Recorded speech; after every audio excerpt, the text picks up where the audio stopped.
Hey everyone, and welcome to the Gainer Gossip. Pluto here, and of course, with me as always is.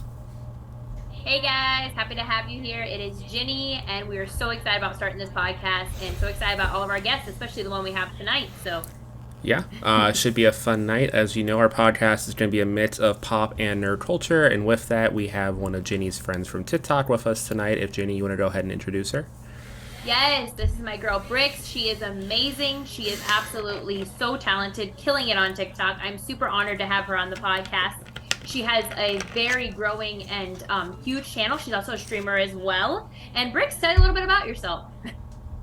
I'm Brixenta or Sparkles, whichever one you encounter. It's both me. Very true. Sparkles couldn't be here tonight.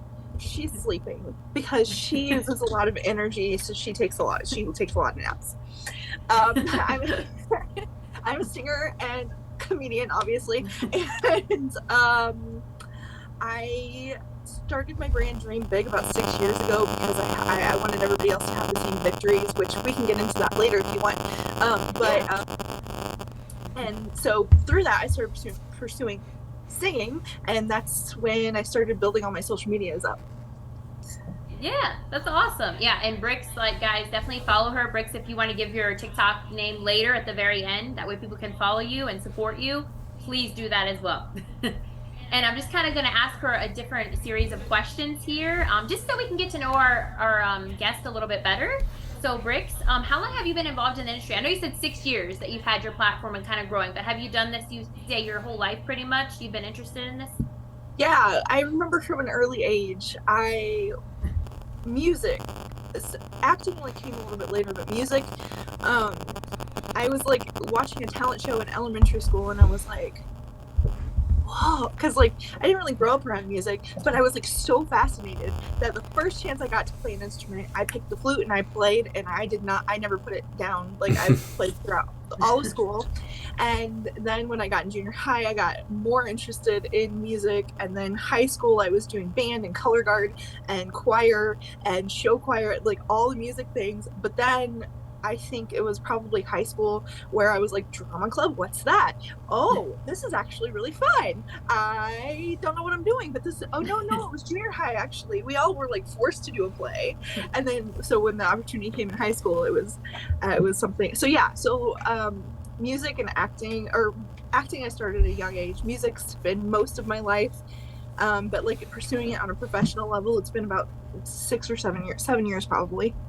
That's really cool. And I think it's really cool too that like you also play an instrument, which I had no idea about. So that is really awesome. Oh, so you play flute and what else? Guitar and piano.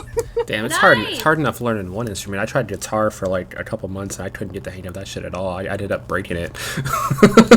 Yeah, it is very hard. I will say I tried guitar too. And when back in high school, I was a little more dedicated to it. I tried to pick it up again recently. I got very frustrated. I couldn't do it. But I do play piano. But I amend you for sticking with it, and the fact that you can play all those instruments is amazing. Anybody can do it if they really want to. The thing is, like, Yeah. I think we all have this like concept of like, oh, that's such a nice idea. I want to do that, and then you pick it up and you're like, I actually don't want to do this, but I'm not going to admit that. Right. And I think that's exactly, so you get me, and I think that's what it was for me, is like I saw other people doing it, and I kind of like thought it'd be so cool to do that, to play guitar. But then when I actually tried to do it, I'm like, oh no, this is taking too long. I can't do this. Yeah, it's really easy to get. It's really easy to Yeah. get motivated to do something, but to actually follow through with it is a little bit harder once you actually start picking something up. Yeah. For sure. Because I feel like, and what Brix was saying too is completely true. Like, it's what you want to do. Like, the things you want to do, you make time for. Like, if you're passionate about something and something you love and want to do, then you put the time into it. But if you try to do something and then you realize, like, don't want to do that, you probably shouldn't be doing it. Exactly. Exactly, because I have a lot of fans or whatever come up to me and be like, Brix, I wish I could sing like you. And I was like, here's what I did. It was a lot of blood, sweat, and tears, let me tell you. Oh, yeah. And thousands of hours of practice and hundreds of hours of voice lessons and blah, blah, blah. Oh, I wish I could sing like you. And it's like, no, you don't. Otherwise you would be doing it. So stop spending your energy wishing, because it's not helping anybody. Yeah. Especially Right. not you. Right. And that's 100% true. And that's kind of what something I was thinking about the other day. And I think you saw the video I posted about this. Like, we can't just, we should value, see other people that we love and, that we look up to, like celebrities or people that are doing things. But we can't just sit from the sidelines and be like, I wish I could do that. We have to actually go out and do it. And that's something you do very well. Like, Brix does that so well, guys. Like, she does that well in her character Sparkles. She does that well on her own stuff. She streams all the time. She's somebody that actually goes out there and makes stuff happen for herself. So yeah, I think I have the opposite problem. Like, if I get an idea, I just go and I do it, and I like get to the point where I have like so much going on that I'm like, I'm stressed out, I can't do this, and I actually have to take a step back. Yeah, so I totally did that. I had to make a planner lately because I just keep adding more shit to my plate, and it gets up to you at a certain point. And I feel like this is like why we connected so easily and became such good friends so fast, because I'm the same way, and she knows that too. Like, me and her are both like, hey, we need a little bit of time for ourselves. We're doing too much right now. We need to take a step back. And Justin, you're very like that too, as well, Pluto. Yeah, it could really add up after a while once you start really getting invested, because then you want to do more stuff involved with that, and then it just keeps adding up, and then you're like, oh shit, I got like a million things to do this week. Right. It's like you'll be a little less dedicated. Well, I have like so much going on just with my social media stuff. That doesn't include anything else. Then I'm like, I can't balance all of this and start doing live auditions and like all of these different things. And I ended up having to like reach out for like 3 people, Jen being one of them, thankfully, to help me. Because I'm like, I can't manage. I need help with managing all of this. Yeah, and I know, and I'm happy you asked, because as I said, I love digital art, and I'm so happy you like the stuff that I've created for you too. I do, guys. You should check it out. She's amazing. Thank you. This is her interview, but she's complimenting me. See, she's such a nice person. My gosh. Well, that being said, I kind of already know I this. do what I want. and that's why I love you. And that being said, what is your favorite part of what you do? Which I kind of already know, because obviously we're friends and I know you. But for the interview, to kind of let the people know, what is your favorite part of what you do? Like, what like makes you excited about doing it? Yeah. I am to the core of my being a performer, and I rejected that for a very long time. Actually, this is actually a very interesting topic. Yeah, because growing up, like, family was always like, oh, you're such a ham, you're a camera hog, and it was like such a negative thing. And then like becoming a performer, like in school it was fine, but like outside of school it was like, why are you wasting your life away? Like, what are you doing with your life? Like, and it was like, okay, actually, so like there's just like so much shame centered around it, but that's where I come alive. And then like trying to do videos, like I like doing the videos because I like connecting with people, but like I am a live performer for sure, and this is something I'm realizing like over the past like year or so, is like I am a live performer, and that is where I really come alive, and that is where I really thrive. So yeah. Because you get that rush probably when it's live, like seeing the crowd and just like, I don't know, just feeling it, and when you're live stream, it's like you feel the energy too, even if you can't see the people. It's like, I don't know, for me, if I'm live, even if I can't see the people and it's a stream, I can feel the energy. It's really weird. I don't know if you're like that too, but I'm like that. It depends. Yeah. It depends, because it's like I feed off of other people, so that's what makes me a good live performer. With live streams, it's hard because some people just passively watch and like don't ever really interact. Yeah. And so then that's where true. I like get into I feel like a video as opposed to like a live performance, even though there are people there. Whereas like if it's a live performance and nobody's interacting, but you can still see that there are people there, even if you can't see them, because the lights are blinding. Right. It's just like. But oh, me too. I feel it. Can't see anybody's face, so I don't know if they're reacting badly. It's fine. I'm gonna do my thing. It doesn't matter. I feel that. And also what you were saying too is so true. Like, I just want to go a little into that, dive a little bit into that, like with family. Like, I completely get that, because I feel like a lot of people don't understand how hard it is, this industry, and like how much support we truly need, and like they don't get how hard we work.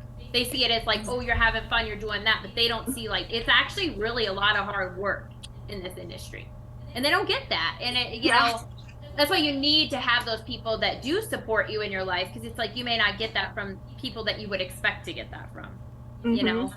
So for sure, I don't know about you, but I feel like it's like 20% fun stuff that everybody sees, and then like 85%, that I know that's not even 85% hard work.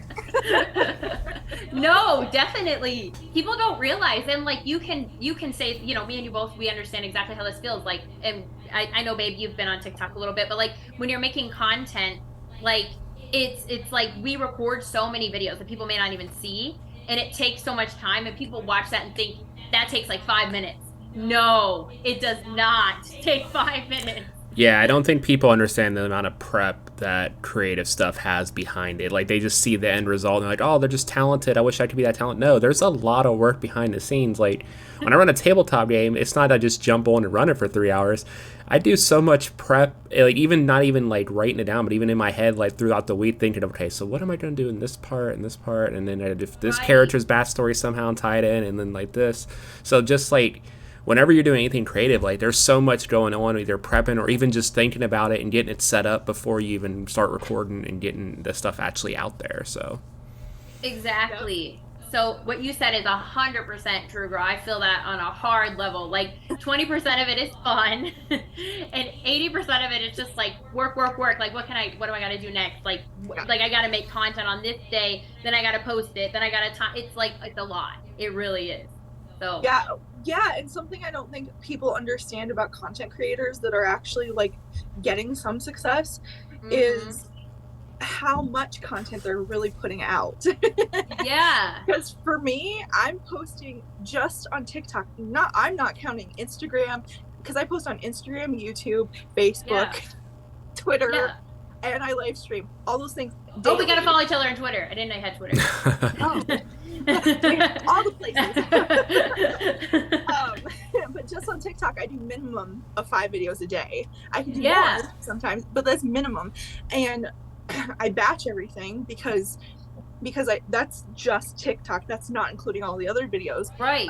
And so like Mondays are my filming day. And so Monday, and that doesn't include editing and posting and descriptions and like all the other stuff, and getting set up, and your props and your makeup and your hair. And, like, it doesn't include any of that. And this, I like from the time, like, I don't know, 8 or 9 o'clock in the morning until like 10 or 11, 12, sometimes 3 o'clock in the morning on Mondays. That's what I spend doing, is filming and getting all that ready. And like people are like, because I've worked with brand and my stuff, I don't tend to take as much time on, because I just don't have the time to make that much content and try and perfect it. Right. And B, I want people to see the like rougher version, like as I like get better as I go. But like when I worked on a brand deal video, like it ends up being like a 30-second video, but I put like 10-12 hours of work into it. So it's like, it's not just that 30 seconds that you saw. It's a lot more than that. Exactly, 100%. And honestly, something I love about your content too is like how you were saying, you also let people see your personality. I think that's huge being a content creator, because I think like a lot of people don't show that, and when you don't show that, it's harder to connect with people, you know? And I think that's why you've had such success and like a big following, is because you do let people see who you are. So a lot of people follow you because they're like, hey, that's Brix or Sparkles, and they're like, I like how she is, you know what I mean? I like her personality. That's huge. But also like, just even when you were talking about the filming and the makeup and all that, like it's also a lot of people don't see that also mentally, as much as we have to do, it's a lot of work mentally as well, because it's like we're doing so much. So yeah, I agree. Exactly. And that's part of too of why I want to, because I've held back a lot. I know I have, because I had my own healing that I needed to work through. But like, that's why I want to be vulnerable and put that part of me out there, because like I see all these content creators who are putting out this version that they think everybody wants, which is probably true, but then they're not putting out what they actually want to, and the part of them that really matters to them. And so they're like having these mental health breakdowns and like depression and like just like defeated and burnout, and like want to stop doing it. And I'm like, it doesn't have to be either or, it can be both. It's fine. And if nobody watches it, nobody watches it, but at least you're happy, you know? Yeah, there's you're being yourself. Yeah, there's definitely like a fine line in that, like in trying to get content out there that people will consume in the first place, but also being authentic to yourself, that so that you don't get burnt out and actually are passionate about what you're doing. And trying to find that niche is really hard to get to, I feel like. Yes. Definitely. Go ahead. Sorry, girl. I think I like tried so hard for so many years to do exactly that, and now I'm like realizing I'm like, screw that. Like I'm gonna put out whatever I want to put out, and most of the videos people probably aren't gonna watch, and that's fine. But like I was starting to like, because I put a lot of pressure on myself as is, and I'm like, and then on top of that, I'm like trying to curate this version of myself that I think is presentable to the world and palatable to the world. And I'm like, no, I am me. And if you don't like it, go away. Right. Exactly. No, that's dead on, spot on. And I don't think you even know this, Brix, but like, actually, you don't know this. I had an old TikTok channel before the one I have now. And I just like, my stuff was very like lip syncy. I was afraid to put acting out there because I was like, well, what if people don't like my acting? What if they think I suck? Like, because I was in a toxic acting agency before, you know? And I can't say the name of them, but they were very toxic. And it's like, for a while, I was hiding parts of myself too. And then, like you said, I just stopped caring. Like, I just stopped caring what people thought. I made my new channel, and I said, F it. At the end of the day, if people don't like me, that's on them. But I'm being myself. So, and I'm gonna put my acting out there. If people like it, fine. If they don't, fine, whatever. But I'm gonna do what I'm passionate about. Yeah, so. It's exhausting chasing views. I've been there. This is no judgment to Justin. It's no judgment to you, and it's no judgment to anybody. But like, I've been there chasing views before, and I'm like, this is just exhausting, and this is like playing to my insecure. And maybe some people are more secure than I was, but like it was just like playing to all my insecurities, and I'm like, this is not helping me in any way. Yeah. This is only making me feel like I'm worthless, and this is just not true. Yeah, it makes total sense. I think at the end of the day, if you're passionate about what you're putting out there, then the right people eventually will see it and consume the content. Like, it's much better to just put out content that you like and that you enjoy doing than trying to put out content you think is going to get seen, because they're going to tell that you're not as into it as you would normally be. Exactly. Yeah, exactly. 100%. Oh man, we're only on question 2. See, we could talk for hours. I told you. It's perfect. But but hey, you know what's most important too? At the end of the day, I feel like the most important part of our podcast is just being yourself. Even if you don't go with the question flow, the conversation just flows naturally, like we've been doing. So, but guys, I don't know what the questions are, so I didn't know we were only on 2. I know, right? I haven't seen them either. She put them together like before this, so. I did, yeah. I had them all, like, I try to be all. I'm gonna let you guys know I try to be all structured, but you know what? That's just not me. I'm a free, willing person. I'm like go with the flow type person. So. If it works for you, push into it. Exactly. What I wanted to say, and this is huge, I think, and that's why I tried. Oh my god, I love that cup, by the way, girl. That is awesome. Me too. I drink a lot of water. Oh, me too. She has the best cups. Like, she had this one ghost cup that I really liked around Halloween. Yes, and I was like, I want that cup. It's awesome. It was $1.99 at Walmart. They're probably sold out now, though. I know. They probably got some Christmas ones now. They're lame. I didn't like them. I was gonna get one, really? and I was like, ugh. You didn't have any good ones? Aw. No, it was like a Christmas bulb, and it was red, so you couldn't even see the lights light up, and I'm like, well, that's boring. I wish you lived closer to me, because we'd be watching Christmas movies already, and it is November. It is November. We don't care. You have to at least wait until after Thanksgiving, and we eat all the food and watch football and the parade and stuff, and then Christmas. That's why I told you, Brix. Justin is a Scrooge, man. I got him to watch Christmas movie the other day, though. I'm so happy. That's because we made a deal. I got to escape the mall earlier, so we got to go home earlier. My house is already completely decorated, and I added more decorations. We still have our Halloween stuff up, and we'll probably have that up until after Thanksgiving, I'm thinking. So. And then I'm going all out on Christmas. It's gonna look like Buddy the Elf lived here. Oh God. As long as you leave my corner alone. She understands me. Okay, the next question is, if you could give advice to any other creator, what would it be? And you kind of already gave it. I mean, we kind of already talked about it. But if you could give, say you're just talking to a new creator that just started on TikTok or in general, live streaming, whatever. If you could give them advice, what is stuff you learned, and what is the advice you would give them that you think would help them? Like, not just on the platform, but just emotionally, mentally, like everything that would help them succeed. Stop trying to judge what you think is quality, what you're putting out, what if you think it's quality or not. Because the thing is, if you're just starting out, or even if you're not just starting out but you're starting on a new platform, or if you really haven't like put a ton out there, so like if you're kind of just beginning, like you have no idea what's going to take off and what's not. Like the weirdest things take off that we think that like, oh, no one's going to want to see that, and so we hold back and don't put it out. And like a lot of us don't put our processes out. I'm trying really hard to like do better at that. It's just so hard to document and do what you're doing. But we judge too prematurely. We're like, oh, that's not quality content, nobody wants to see that. But the reality is there's 500 people out there that want to know those mistakes. Like, I don't know if you guys know who Elise Myers is, but like she's like this, like, yeah, she's like this, like awkwardly like I'm super awkward, this is who I am, and I made all these mistakes, and people love her for that.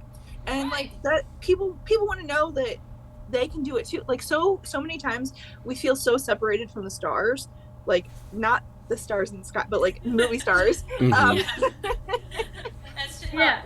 And we think that they're not real people because we just see this like massively produced person that's like put out, that's after they've had this team of people like doing their hair and their makeup, and they're cutting out all of these things that they didn't want to show, and like they're not seeing any of the other stuff, they're not seeing them fail or anything like that. And so it's this like, oh, well, I can never do that because I'm not good enough. It's like, well, actually you're just not seeing all those parts. But seeing all those parts, like, because like you're like whoever you are, if you're starting out in the process right now, you're further along than 500 people wish they could be right now. So like people want to see it. Yeah, I feel like they just get discouraged because they see all the other people on social media and they're only seeing the good parts and the success, and they're not seeing all the stuff behind that and the tribulations they got to get there, or all the stuff that they're leaving out. They're just like, well, I can't do that, I'm not that perfect. Well, like, you know, that's not them, that's just the image they're presenting to the world. Like, that's not fully who they are. They're cutting all the bad stuff out and only showing the good stuff. Right. And exactly. Truthfully, I tend to gravitate towards the big creators on TikTok that are more like, they just seem more genuine and more awkward and weird, just more like they're a real person. Because I feel like that's what people want to see. Like you were saying, girl, like we feel like, and that's honestly why I think TikTok has become so popular. Like if you think about it, it's become more popular. A lot of people, TikTok creators, are getting more jobs than actual big celebrities now, even in a sense, because people feel more connected to them. They're like, hey, this person's not perfect. They started out like me, you know, they're a little weird, they're a little funny. Like I like that because that's who they are. And I love that advice because I completely agree. And the girl you were talking about, Elise Myers, like I looked at the stuff after you told me because I'd never heard of her before. And like I love her personality because I love someone that is so transparent and honest about who they are and aren't trying to act perfect, don't have a shit ton of makeup. Like honestly, something I pride myself on is like I've never like wore a bunch of foundation, concealer, all that shit, because like sorry I'm saying shit on the podcast, guys, because to me like it just doesn't seem important. Like I'm just gonna be me at the end of the day. If people like me, fine. If not, whatever. But I want to be very real and honest about who I am, you know. And you do that so well, and that's why I think some of your videos have went mega viral. This girl's got viral videos, y'all. That's big. So like, because like she's herself at the end of the day. She's beautiful. She doesn't have to put on this image that where she's perfect though, because nobody's perfect. None of us are. And that's what makes us perfect is our imperfections, I feel like. Personally. For sure. And like the whole makeup thing, like sometimes I wear it, sometimes I don't. Like if I like really don't feel like putting makeup on, I'm like, then why am I trying to make makeup? But like normally it's an outlet. But like sometimes I really don't feel like it. And there are people that are like, oh, I have to put makeup on. No, you don't. Yeah. You don't. Like, and it's like yeah, go ahead. Sorry. Oh, it's fine. You can present whatever version of yourself you want.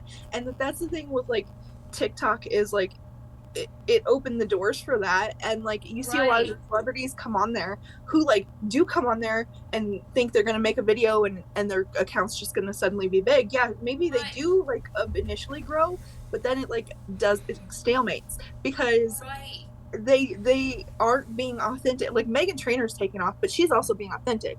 Like but then there are other she is. I love her. But like then there are other other celebrities that come on there and they flop. And like the brand deals don't come and like all of those things, like nobody wants to work with them because they're not doing anything to like make it happen, because people, I don't know, it's a different world. No, oh, this is a good question. I am curious about this too, because me and you never talked about this even like since we've been friends.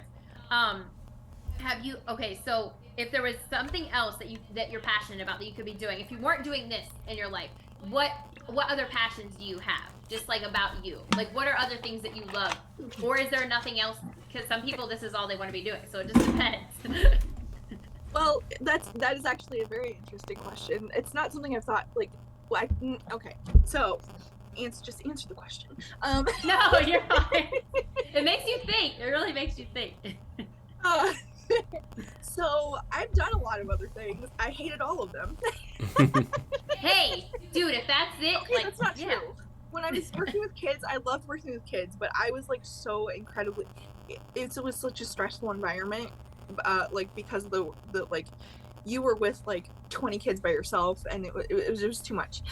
So like I didn't like it in that setting. But anyways, so like I've done other things. I've done many other things, and actually when I was 17, I started going to this particular church. I later found out it's actually a cult, but like in a time I didn't know. But, gosh, that sounds scary. Yeah, I came to Jesus that way. Anyway, that's a whole other story. That's a whole other podcast. But right on the next one. During that time, I was like, if I want to, I knew I wanted to join the church, but I'm like, if I want to do this, that means I either need to find a different church, or I need to give up my dreams of being a professional singer. Because in high school, I wanted to be the next Britney Spears. Is what I wanted to be.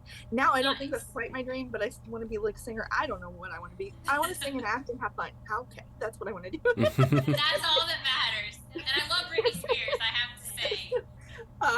But yeah, and so I decided that going into this church is what I needed to do, and so I gave up my dreams of becoming a singer.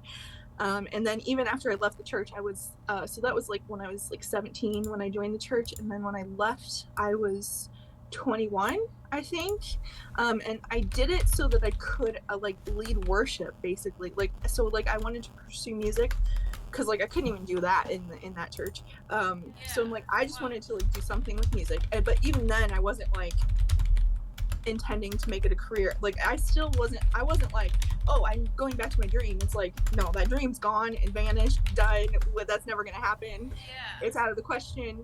And then at age 31, I was like, this dream never left. This dream was still here. I've tried to do all these other things and I've been miserable, but this dream has always been here and keeps coming back, and like now it won't leave me alone. It's like in my face, so I have to do something about it.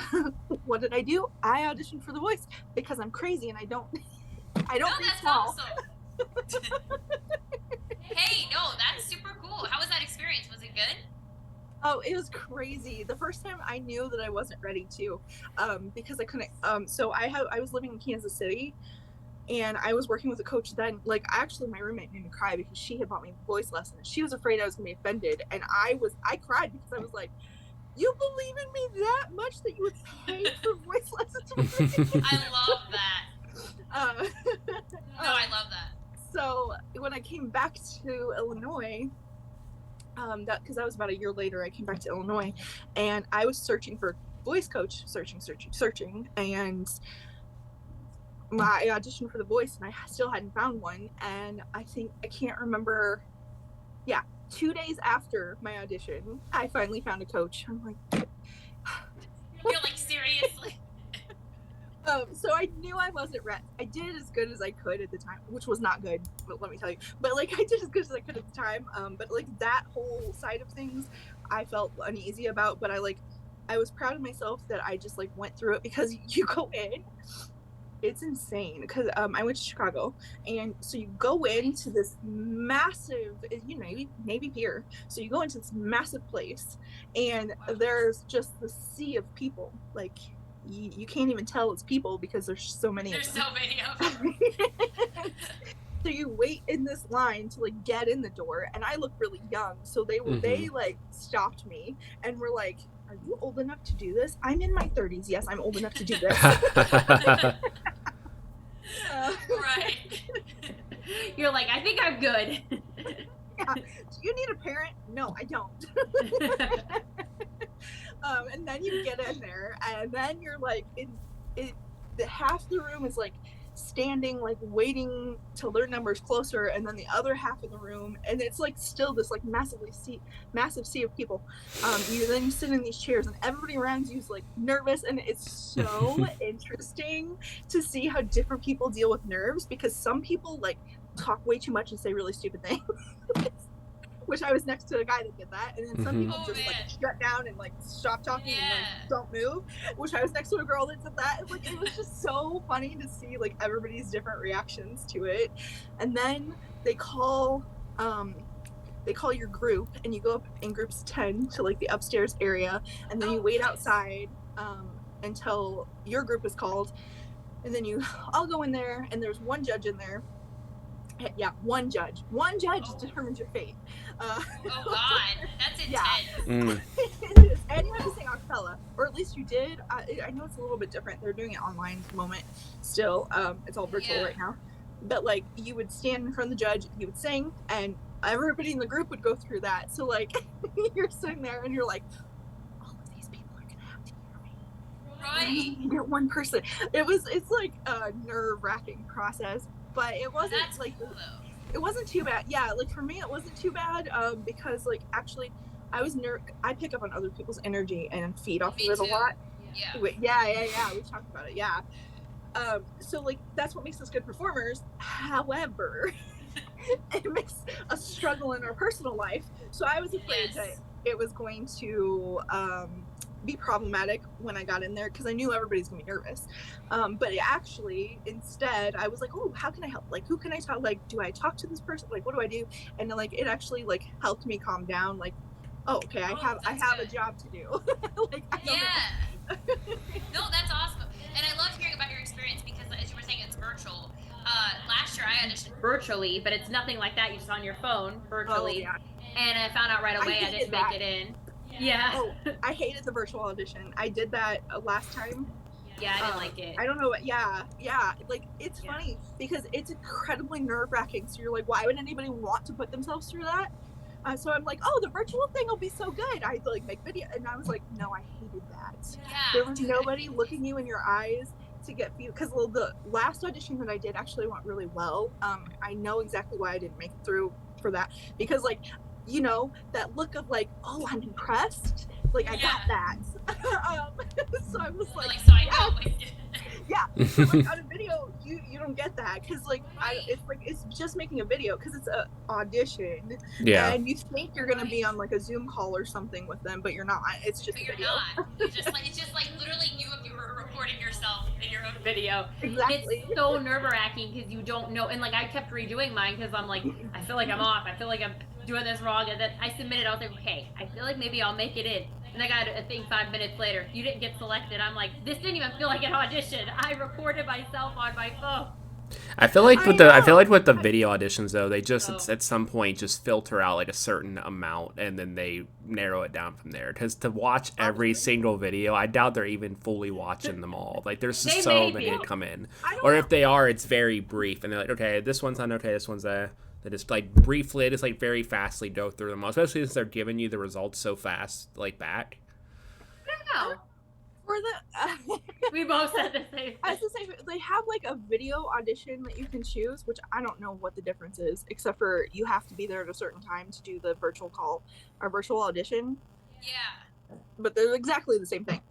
So I think so maybe for the if you sign up for the video part, maybe that's what they do. But I know for the virtual audition, like, I don't see how it would be any different, because they only have so many spots, so like it does fill up. So like I don't see how it would be any different than if you were auditioning, because like they would still be taking the same amount of time. Mm-hmm. So it's like they already got paid to do that. So like I don't know, man, maybe they are. I don't know. No, that's I like to believe that they're not though. No, that's the one I did, girl. The virtual audition with the time. select. Yeah. And it's literally not like that. It's the same thing you did. It's just like the video. It's nothing different because I thought I was actually gonna like talk to a person. I was excited because I selected my time and I did the same thing.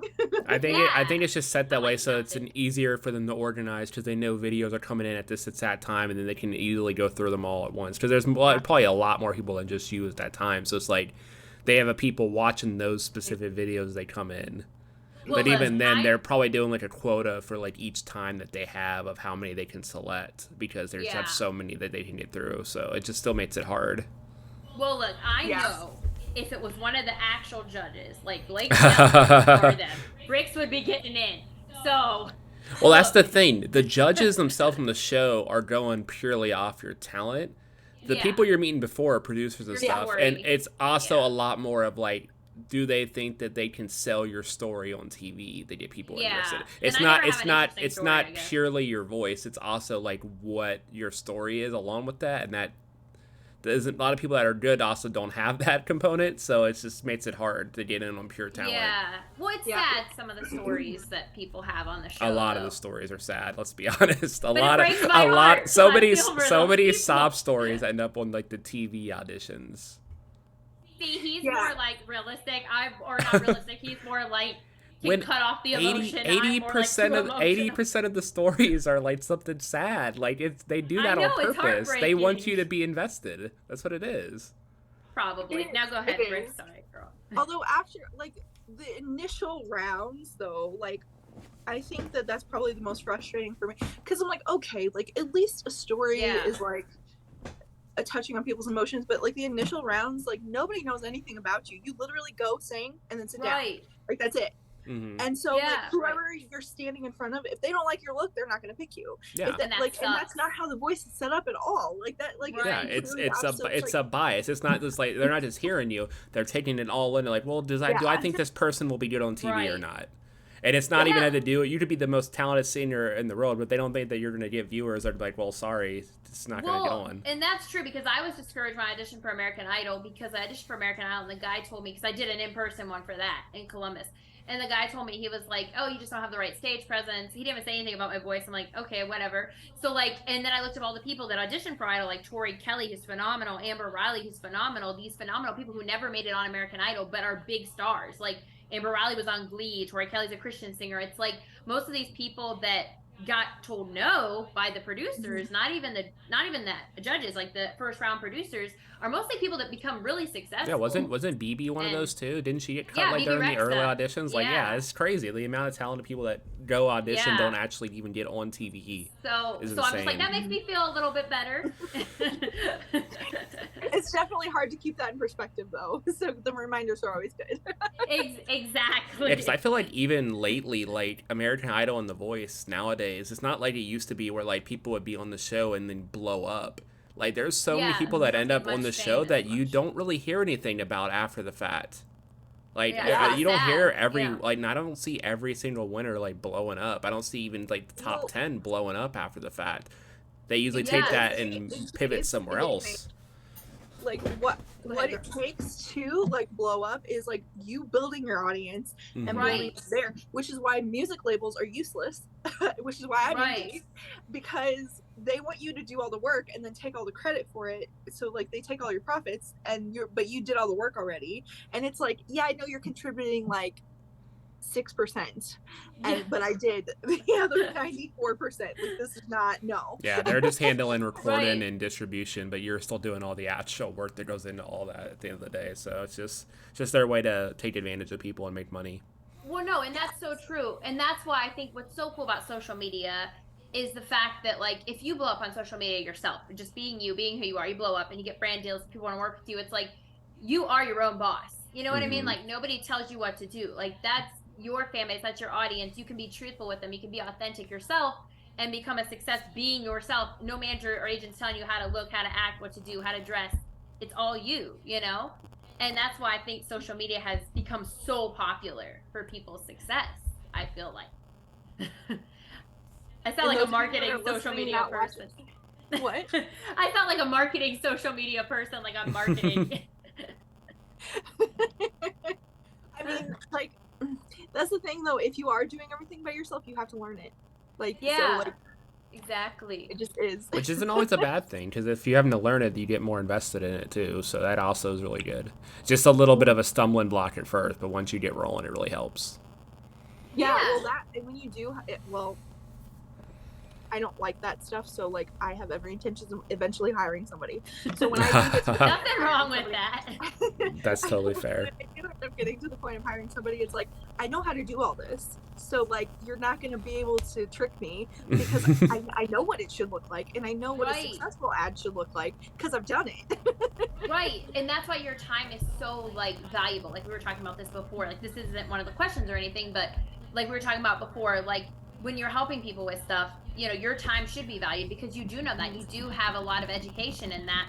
So it's like you generally are trying to help people and help them with maybe even their careers if they want to do it, you know? Mm-hmm. So I feel like that's something that needs to be valued. But I do have to ask, what is the thing, and I know you have so many amazing things that you've done, but what is the thing that you're proudest of doing? Like, if you can pick one thing that you're proudest in your life of doing, it doesn't even have to be like anything, and even just something in general, but what would be the one thing you're proudest of doing? This is probably going to sound a little strange, and I really wasn't expecting that to come up. I mean, I wasn't expecting I have not really thought about this in a while, actually, but, like, I wasn't really expecting this to be my answer either. But, hey, that's okay. So nothing's ever too strange for our podcast, okay? I mean, yeah, Jenny's one of the hosts, so I just kind of includes strangeness in the show itself. Include strange, weird, you know, in the title. How I roll. Funny. So you're saying this is a Stranger Things podcast? That might be confusing. Now that would be cool. I love Stranger Things. Oh, I do too. I never got into it. I didn't even know that. Now I know that you love it. We need to talk about Stranger Things later. I'm in the minority. I never got into it. Yeah, he never got into it, which is so weird because he loves D&D, and the show literally it's loosely has D&D. Let's just not say it's a full-on D&D show. It has D&D to it instead. Well, loosely, yeah. D&D is kind of like... It has such loose rules that you could say the whole thing is actually a D&D. D&D itself does not have loose rules. There's actually a lot of mechanics in D&D itself. There's tabletop games out there. Yeah, I mean, honestly, it depends on who's running it at the end of the day, because a lot of DMs will, like, not run it straightly by the rules and be more open-ended. And there's systems that I run. I don't really run D&D as much anymore because D&D is such a rules-heavy system. There is systems out there that are more narrative where you can just, like... It's more RP and talking through stuff than having to check a rule every 20 seconds, so... I don't know much about D&D, truthfully. That's more his thing. I just know that I love Stranger Things. We'll dive more into the D&D tabletop stuff on episodes where I bring guests on, because those people will know more about that, so... I mean, but I think, though, I never even knew Brix was into D&D, but I saw something like, do you play D&D, girl? Because I saw in your story, I think, that you... I'm not into it. I do, however, have a D&D team, I don't know what you call it, but anyways, that we do on Tuesdays. But it was accidental. Like, my good friend, so the live streaming platform that I do, one of the people that I became good friends with hosted a D&D on Tuesdays, and I happened to, like, I took that day off of live streaming because I have my voice lessons on that day, and voice lessons are like a therapy session, so I'm usually wore out. And then because she was live, I, like, went on there, and so I ended up getting, anyways. But that's none of us know what we're doing, so it's... Yeah, I mean, it mostly doesn't. As long as everyone's having fun, that's the main point behind those games anyway. Some people like more structure. It's just D&D itself tends to be more of a rules-heavy game compared to other systems, so...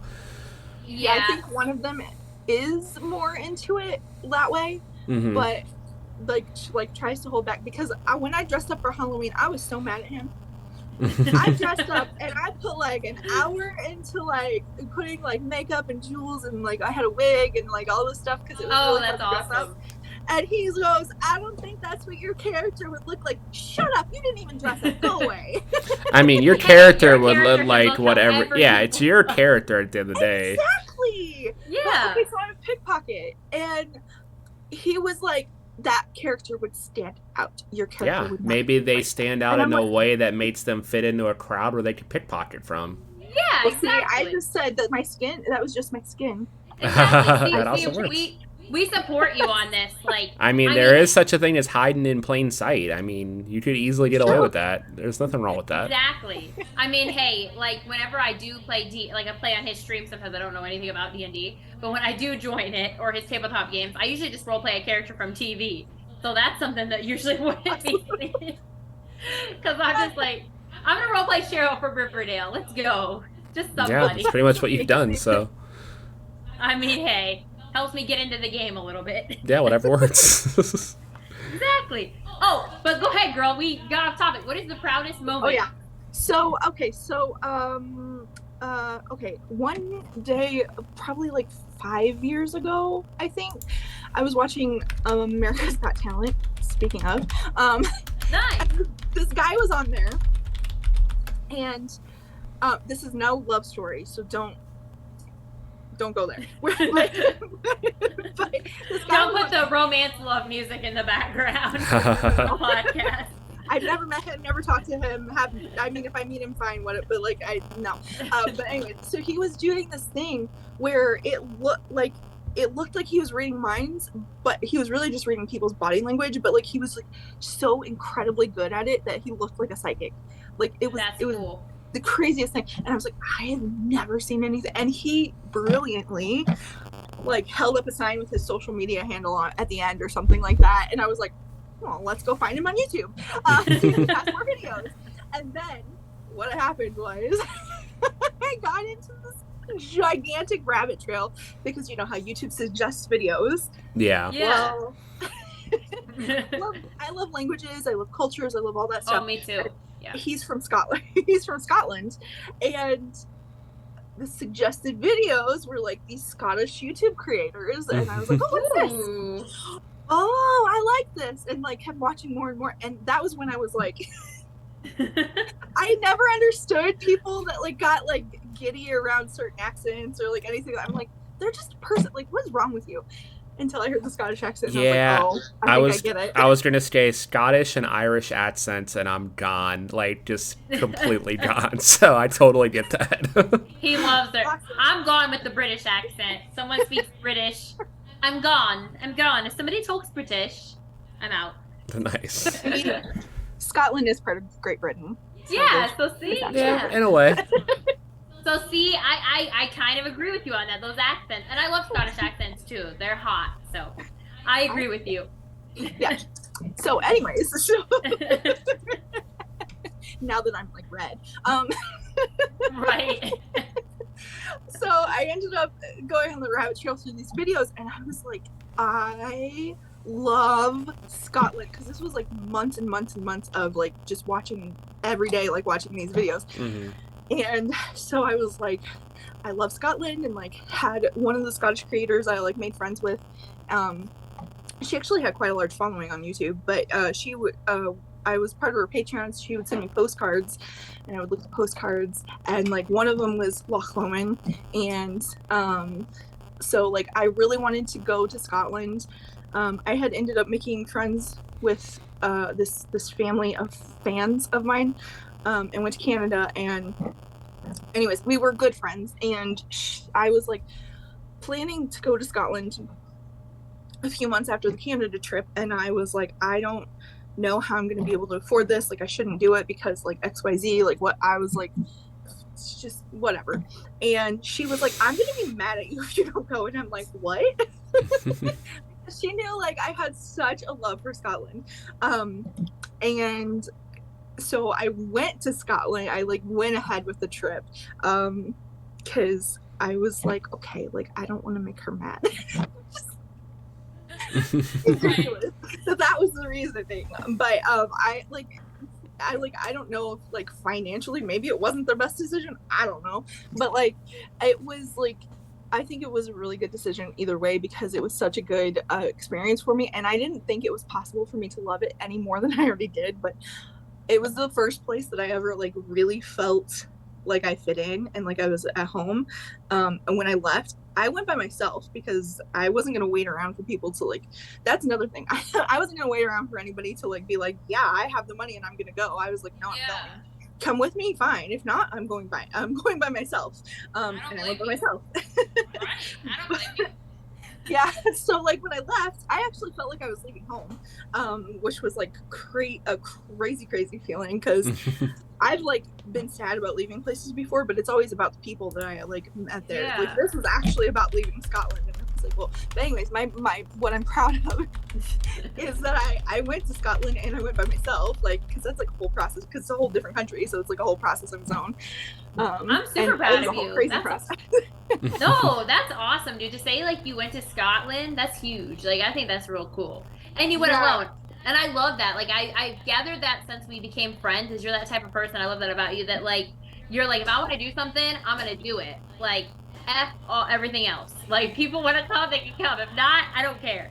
I'm making it happen.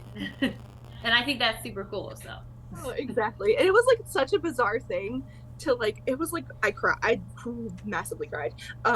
Because like there's a song called Loch Lomond. I don't know, it's like about like this person who lost their true love, and they're never going to meet on the banks of Loch Lomond anymore, like the beautiful banks. And so when I'm pointing to my fridge, like you guys can see it, but like all the postcards that were on the fridge, but like one of them was Loch Lomond. And so when I got to Loch Lomond and was like hiking up the hill, I was listening to the song, so cool. And then I was thinking about the fact that like this place that I was looking at on this postcard for so long, like I'm here now, and like it was like it's like so surreal. Yeah. That's so cool. Yeah, it's like such a surreal feeling, I bet, because you were like listening to that song before, and now you're like, wow, I watched all these videos, I did all this stuff, now I'm actually here where I like been wanting to be, kind of thing. Yeah. Now that's we just have to move me there. You're like, now we just have to be. Well, I'm visiting you if you move to Scotland. Yeah, I think moving out of the country is a lot more of a complicated process than visiting, unfortunately. Maybe not. You never know. I feel yeah, it definitely is. I know some friends friends who have tried to get citizenship outside of the US. It is a whole thing. Well, that and the fact that US treats everybody like scum. Yep. Like there's not a good they're gonna do the same thing to you. Yeah, there's not a good outlook on Americans outside of the US because of so many shitty people and so many shitty policies in this country, unfortunately. Yeah. So More like the policy, like it's not so hard for many of the other countries to like get citizenship in Scotland, but because we're treating to get the citizenship here is such a hard process for everybody, they're like and I would get super political, but with the whole Trump regime, like he alienated a lot of people in his policies. This was before that. I know it was even before that. It's worse now. Yeah, it was before that. There was always issues, but like he came in and like straight up told people to like fuck off, pretty much, and made everything like a million times. He was got like kicked out of NATO and shit, I'm pretty sure. So like it got pretty fucking bad. So I can only imagine what they think of us now. Yeah. All I know is I want to visit Italy someday because I'm part Sicilian. I love pasta. I need to visit Italy. That is like my goal. We'll just learn like a different accent before we go, and then pretend we're not Americans while we're visiting Europe. There we go. That's perfect. See, that works. In all fairness, not everybody hates Americans. Yeah, that is fair. It's more that everybody hates the American government. I mean, even Americans most Americans even hate the American government, so that works out. That's very true. That's very true. Do we have time for another question? I think we need to start wrapping up. Or I'm almost hitting that hour mark. So how about? Oh, really? I didn't realize. We didn't. I don't think we got like halfway through your questions, but it's okay. It doesn't matter. I think we covered. Podcast. Yeah, I think we covered most of what we wanted to talk about. So before me and Jenny go into show stuff, is there anything upcoming Brits that you want to talk about, and any of your channels you want to promote? Yes, girl, go at it. I'm Brixenta everywhere. Brixenta. It means victory. Because like I said, I like went through a lot to like pursue these dreams, and so like my whole brand is dream big, and that's where it's founded. So Brixenta is victory, and that's what I want for everybody who comes into my following. So it's Brixenta. You can find me on YouTube, Facebook, Twitter, TikTok, Instagram, Pinterest. I'm not on Pinterest. I'm not super active on Pinterest, but everything else I post daily, multiple times daily usually. And I have a concert coming up. Me and Sparkle have a concert coming up on December 3rd. And you can get tickets at brixenta.beeps.com. That's BRIXCNTA.VEEPS.com. Perfect. Yes, and do you want to promote your live stream as well on Bigo? Your name? Yeah, Bigo too. Sorry, forgot about that one. I knew I was missing something. See, I remembered. You're welcome. That's perfect I got timing you, too. girl. I think we were airing this like right before your concert. I think we're airing it that first of December. So yeah, this will be perfect Oh. timing for your concert. That is perfect timing. See, there we go. Yeah. Yes, follow my girl Brix on everything. She is amazing. Also, I don't know if you want to promote your other TikTok or for Sparkles as well, but Oh. Sparkles __ Brixenta. yep. See, there you go. Okay, but thanks for talking with us, Brits. You can follow Thanks for having me. You can follow me Yeah, it was everywhere at Pluto Cleric on all the stuff. I do most of my stuff on Twitch, on my Twitch channel, and on the Initiative Order Twitch channel. And then, baby, you want to plug yourself real quick, and then we'll talk logistics. Sure. You did freeze though, babe. Oh, you're good now. Okay. Sorry, you froze for a second. I couldn't see your face. No, you're good. That was just the background shit. Oh, no, you're good. Yes, guys. So me, I am everywhere. Just being Jin. That's JUST being, and then Jin GIN. You can follow me on TikTok. I'm super active on TikTok. I'm super active on Instagram as well. I'm also creating a TikTok channel that you all can hear about on my Instagram for our podcast as well. I'm also on Twitter at Just Being Jin too. And I believe that's it. I'm on LTK also, but I just started posting on there. Same username. You can find me anywhere, but TikTok is my most active platform. Okay. Yep. And hopefully before we record the second episode, we'll have the where we're going to be distributing this so we know all the platform this will be on the promoted for the second episode. But just keep an eye out on both of our social medias, and we'll start promoting this before we air this first episode. So, Brits, Yes. thanks for joining us as our first guest. We love you. And we will you. shift into some tabletop talk with our next guest, who we'll see who that is next time. But thanks everyone so for happy to have listening. Brix. Yes, so happy. I was happy to be here. Yes, and I'm so happy you could do it such short notice, because I was like, hey, we had our idea, we wanted to finally start it, and I'm like, I gotta ask my girl Brix. So Awesome. Well, thanks everyone for listening to the Gainer Gossip, and we will see you later. Bye. love you guys.